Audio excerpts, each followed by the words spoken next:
To FrankWarren.tv, it's great to see you. The last time we saw you, you were walking out of a ring and feeling very despondent. Let's talk about Michael Kostidis and that night. First of all, when the fight finished, what did you do straight away in terms of medical treatment? Just a precautionary with regards to the boxing board of control. When anyone's been in a tough fight like that, you need to go and get checked out. So I had to get ready and go and get checked out, but everything was fine. You said it was a tough fight. It was a tough fight. Fight of the year, some people were saying straight away. But you've been very verbal, afterwards saying that actually you don't think it should have been stopped that early, that you felt like you were getting a second wind. In hindsight, you've had time to reflect, come and look back at it, and I'm sure see the fight again. What's your thoughts now?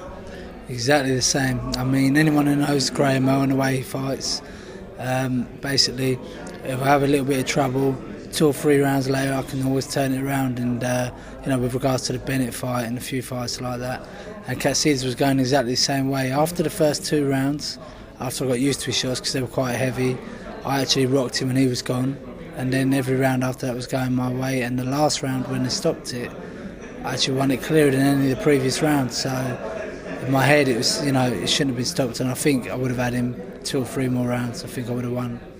Do you have some empathy, though, for your corner and for the referee and everybody involved in the decision to stop that fight? Because, in their shoes, they wanted to be safe. Exactly. I mean, obviously you've got to be safe to a certain extent, but boxing is boxing. It's not tiddlywinks. And I've worked altogether 21 years for this big opportunity, and to have it taken away like that, it was hard. Obviously they've got to understand how hard it was. But, they're paid to do a job, and it must have been a hard decision to make, but they made it, and that's what they've done. They've done their job. Although it was the wrong one, for me, for them, I think they felt it was the right decision. Can you concede at least that although the Greame Earl style is to come back after maybe getting in trouble, that particular fight, you were in more trouble than maybe you've ever been in any fight before? Definitely. In the initial first 2 rounds, I was in more trouble. I've never been put down that many times in my whole career until that night. So, definitely, I wasn't used to him. He was a fighter from Australia, been training over in America, took it very, very seriously. But, that's the way I fight. The public enjoy it, the TV enjoy it, and from that, funnily enough, it's a loss. I've actually won because I've got more and more supporters, more and more people wanting to see me fight. So, in whole, I've actually come out all right. How have you recovered from that? Because obviously you're back now, and you're going to slowly get yourself back into shape and back into the gym. How long has it taken you to sort of get back to the stage where you think, okay, I can come back? I think I pretty much knew straight away I can come back, but I mean, obviously it was a tough fight, so I needed a break. I wanted to spend time with the family and my kids.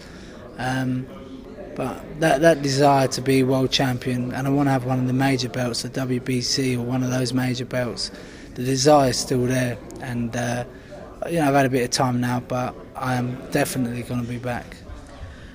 Let's talk about your training camp. When you do come back and your next fight is muted and mentioned, and the date is given, who will you be training with? I'm not sure yet. I mean, I haven't even thought about who I'm going to train with, who I'm staying with, whether I'm staying with Johnny and that, or whether I'm leaving.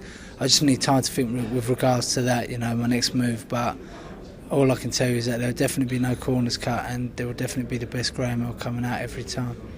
I have to mention Amir Khan. His name's been mentioned a lot when it comes to you, and about that could be a possible battle. What are your thoughts on that?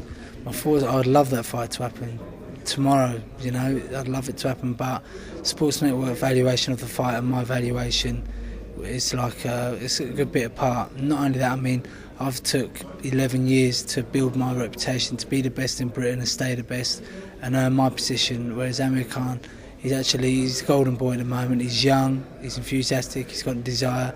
So if they want that fight so he can skip the people in the queue, they've got to pay the right money. I mean, unless the money happens, he'll have to earn his position like everyone else. And for all your fans in Luton who have been sort of worried about you and waiting to see what the next Greame Earl move is, what's your message for them? The Duke's back, don't worry, Greame will be back and entertaining as usual. Thank you. Thank you, darling.